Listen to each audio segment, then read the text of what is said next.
bisa apa? Dia bisa misalkan ngomong sama pemilik sarana, "Pak ini kemudian, ini udah nggak beku Pak," atau mungkin ini ada rusak, atau ini nggak sesuai dengan proses penyimpanannya Pak. Kalau, mereka, tidak mau, memberikan apa namanya, pelayanan yang baik, bisa dilaporkan gitu. Laporkan di mana? Di Balai POM terdekat gitu. Misalkan di Semarang kan ada Balai POM Semarang, bisa dihubungi Balai POM Semarang. Saya menemui, panganan yang harusnya disimpan di sini, namanya nanti insya Allah dirahasiakan, nanti akan ada orang yang akan, menginspeksi sarana tersebut. Apakah benar laporan tersebut menjadi, eee, keberadaannya. Untuk yang selanjutnya adalah kunci keempat, sajikan pangan aman. Jika makan tidak akan segera dikonsumsi, maka harus disimpan pada suhu dingin, yaitu di lemari pendingin kurang dari 5 derajat Celcius, atau dipertahankan pada suhu lebih dari 60 derajat Celcius. Nah, kunci yang kelima adalah bersih selalu. Dapur yang bersih adalah permukaan bagian-bagian dapur, dinding, meja, lemari, rak, kompor, dan lain sebagainya, semua bersih.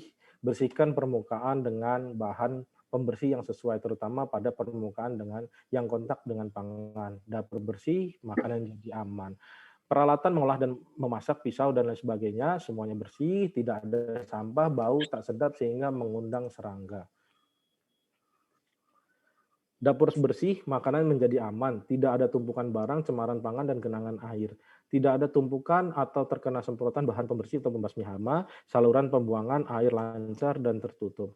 Nah, untuk yang terakhir, pangan yang akan dikonsumsi harus dijaga agar selalu aman, bermutu, dan bergizi. Bahaya keamanan pangan bisa muncul di setiap langkah penyediaan pangan. Karena itu, kaidah keamanan pangan harus diterapkan. Praktik keamanan pangan yang baik atau best practices harus menjadi bagian tak terpisahkan dari kehidupan kita, terutama di dapur keluarga. Keamanan pangan di tingkat rumah tangga menjadi tonggak kemandirian masyarakat di bidang keamanan pangan. Itu yang mungkin bisa saya sampaikan. Saya kembalikan ke moderator. Baik, terima kasih Pak Burhan atas materi yang telah disampaikan, sangat luar biasa sekali. Untuk selanjutnya kita masuk ke dalam sesi pertanyaan. Untuk yang ingin bertanya, langsung saja menuliskan di kolom komentar nama, asal instansi, dan pertanyaannya apa. Karena untuk yang aktif bertanya, nanti akan ada hadiah menarik. Jadi, ayo bertanya. Nah, ini sudah ada beberapa yang bertanya. Saya bacakan ya Pak. Dari Mbak Erma Ayu, asal instansi PKN STAN, pertanyaannya, maaf Pak, sebelumnya saya belum pernah mempelajari tentang ilmu pangan. Yang ingin saya tanyakan, bagaimana ketahanan pangan suatu negara dikategorikan baik atau tidak baik, sedangkan di daerah-daerah negara tersebut persebaran kemampuan menghasilkan pangannya tidak merata. Terima kasih, silakan kepada Pak Burhan untuk dijawab. Ya, terima kasih ya. Ini pertanyaannya bagus sekali ya dari Erma Ayu ya. Mempelajari tentang yang saya ingin tanyakan, bagaimana ketahanan pangan di suatu negara dikategorikan baik atau belum, sedangkan di daerah-daerah negara tersebut persebaran kemampuan menghasilkan pangan tidak merata. Pastinya kemudian, makanya di dalam pastinya kita melihat tentang yang pertama adalah visi misi. Jadi kita nggak jauh berbeda dengan kehidupan politik ya. Jadi ternyata begini ya untuk kawan-kawan semuanya ya. Pastinya ya, nanti misalkan suatu hari teman-teman masuk ke dalam pemerintahan. Jadi siapa nanti presidennya, jadi ternyata visi dan misi presiden atau wakil presiden dan calonnya nanti kelak kemudian akan membawa negara itu kepada kemana. Nah, prinsipnya adalah seperti ini. Jadi visi dan misi presiden itu akan diturunkan kepada lembaga-lembaga baik itu secara kementerian ataupun lembaga pemerintah non kementerian. Misalkan lembaga pemerintah non kementerian itu siapa? Salah satunya adalah Badan POM gitu kan, lembaga negara non kementerian seperti itu.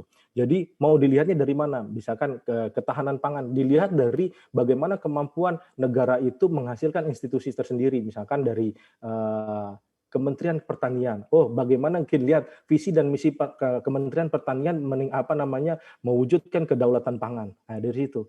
Jadi selain kondisi agraris, pastinya kemudian aturan-aturan secara nomenklatur kenegaraan itu dibangun dan dibentuk kayak gitu. Jadi Badan POM itu memang dibentuk untuk menjaga bagaimana hasil-hasil pertanian tadi, hasil pertanian yang telah dikerjakan oleh Kementerian Pertanian, kemudian diolah dengan bantuan teman-teman yang dari lulusan teknologi pangan dan sebagainya, kemudian diawasi oleh Badan POM atau di food apa namanya, melihat negara-negara itu seperti itu. Misalkan teman-teman dari Universitas PGRI Semarang atau yang lainnya mau kemudian mengekspor produk-produk ke Korea misalnya. Pertanyaannya adalah gini, Korea itu menggunakan license apa gitu. Apakah kemudian license BPOM itu diizinkan di Korea? Itu belum tentu.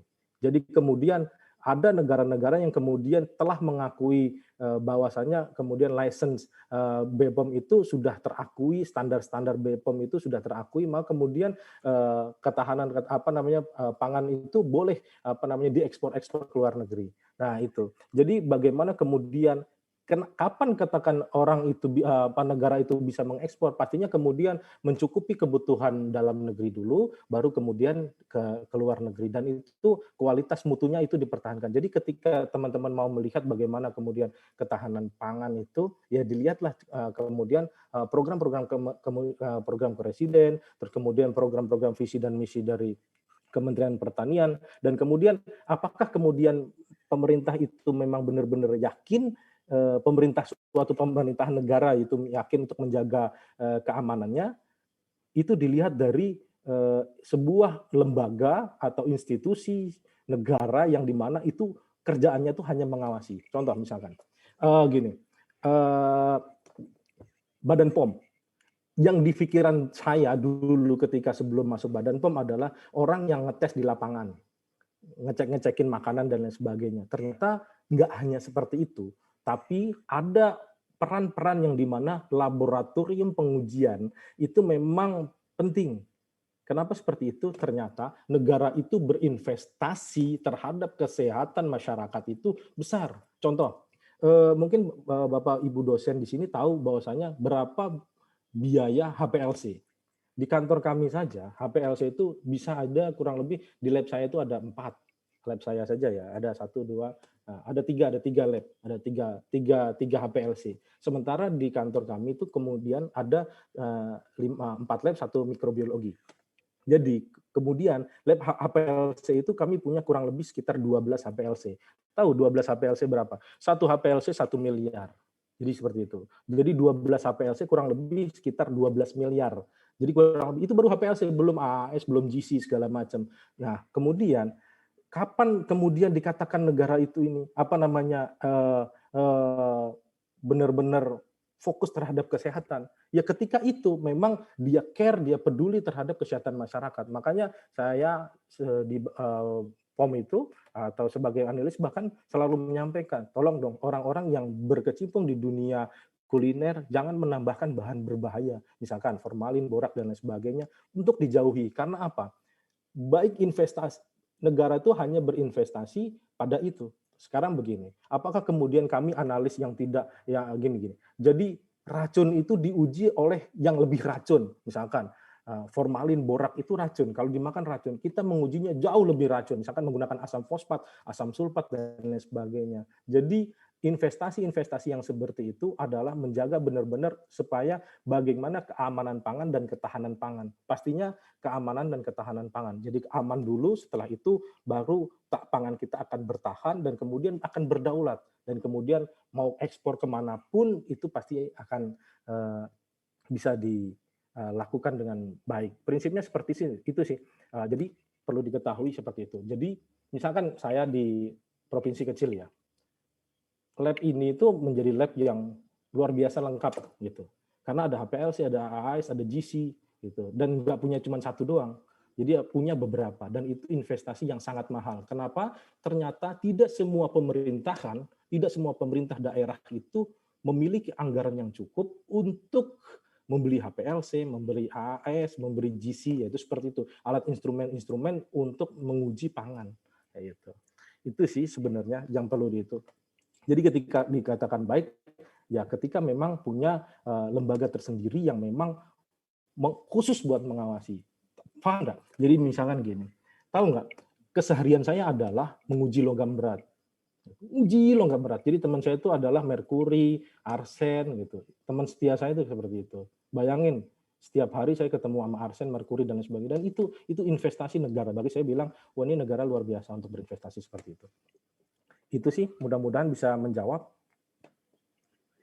Baik, terima kasih Pak Burhan atas jawabannya. Kita lanjut ke pertanyaan selanjutnya, yaitu dari Kiki R. Amalia, asal instansi Universitas Pasundan. Pertanyaannya, keamanan pangan kan sudah banyak disampaikan kepada produsen pangan skala industri. Tetapi sekarang masih banyak jajanan yang diproduksi secara rumahan dan dijual secara online ataupun dijual keliling. Kemungkinan pelaku usaha pangan rumahan tersebut belum mengenal keamanan pangan, terutama di masa pandemi seperti ini. Bagaimana cara memastikan pangan yang akan kita konsumsi ini aman? Dan apakah terdapat program sosialisasi dari BPOM untuk para pelaku usaha pangan rumahan? Dan apakah virus COVID ini dapat bertahan atau menular melalui kemasan pangan? Terima kasih kepada Pak Burhan. Silakan untuk dijawab. Luar biasa ya, pertanyaannya panjang sekali ya. Jadi untuk saudara Kiki, cara memastikan pangan yang kita konsumsi ini aman, karena terdapat apakah terhadap program sosialisasi. Jadi pastinya, jadi gini, yang pertama dilakukan itu adalah sebelum masuk ke sini ya, pastikan teman-teman itu ketika membeli sesuatu itu BPOM, ada registrasinya. Kenapa? Tadi bayangkan kemudian teman saya itu adalah merkuri, arsen. Itu buat siapa? Buat rekan-rekan sekalian supaya rekan-rekan itu sehat. Apabila kemudian teman-teman misalkan beli kosmetik, beli obat tradisional atau beli bahan pangan sekalipun, ya bahan pangan olahan maksud saya ya, adalah kemudian yang memang tidak ada registrasi BPOM-nya, pertanyaannya kan jadi kayak gini, untuk apa saya tiap hari menguji merkuri sementara teman-teman aja nggak yakin dengan kami yang menjaga bagaimana pengawasan mutu kualitas pangan di lapangan seperti itu. Jadi pastikan kemudian adanya registrasi-registrasi yang terdapat dalam pangan olahan. Misalkan di industri rumahan itu biasanya dikelola oleh Dinas Kesehatan. Jadi kalau industri rumahan ketika makanan siap saji atau mungkin misalkan mau beli bakso segala macam, itu biasanya ya ini memang agak berat ya. Biasanya ini programnya di Dinas Kesehatan untuk melakukan bimbingan teknis terkait dengan pengawasan industri rumah tangga, terkait dengan hygiene. Karena misalkan ya, teman-teman mau mengajukan izin apa, izin misalkan membuat produk apa, itu harus dilakukan inspeksi dari puskesmas. Jadi, puskesmas kan bukan dinas kesehatan, bukan. Jadi puskesmas itu yang paling bawah dari dinas kesehatan, gitu. Jadi itu dilakukan pelatihan atau pendaftaran dulu. Sebelumnya, setelah mendaftar nanti ikut pelatihan bimbingan dari dinas kesehatan untuk melakukan bimbingan terkait dengan hygiene sanitasi di suatu skala produksi rumah tangga. Setelah itu nanti akan mendapatkan izin PIRT di situ. Jadi biasanya yang dilakukan kayak gitu. Apakah kemudian BPOM juga ada? Ada. Jadi yang sudah mendapatkan izin dari PIRT biasanya itu kan, terus nanti juga dapat BIMTEK, bimbingan teknis terkait dengan pengawasan pengelolaan sarana di IRTP kayak gitu. Nah, kemudian ya jadi prinsipnya adalah ya kalau saya pribadi ya saya selalu menyampaikan ya beli aja yang ada nomor registrasinya. Karena apa? Karena negara itu berinvestasi buat kesehatan. Nah, kemudian kalau kita misalkan beli secara online atau daring ya, kalau belum yakin dengan sarananya, ya saya harap juga dihindari. Bagaimana nggak yakin? Ya suatu hari kan nggak mungkin teman-teman satu hari 24 jam, terus seminggu 7 hari terus di rumah aja. Suatu hari melihat, oh ternyata yang saya beli itu warungnya di situ, nggak meyakinkan, jorok dan lain sebagainya. Walaupun nggak perlu ada, wah ini jorok terus ini segala macam. Terus nggak perlu, wah ini lagi proses menunggu izin, ya tetap aja itu mending memilih untuk hal-hal yang menjauhi hal-hal yang tadi sifatnya kotor, jorok dari hygiene sanitasinya seperti itu. Terus kemudian virus apakah dapat bertahan menular di kemasan pangan? Kalau dalam kemasan pangan pastinya. Jadi kemasan pangan itu kan jadi nanti ada. Jadi sesuai dengan uji klinis ya. Jadi virus itu akan bisa bertahan hidup lupa saya 4 jam atau berapa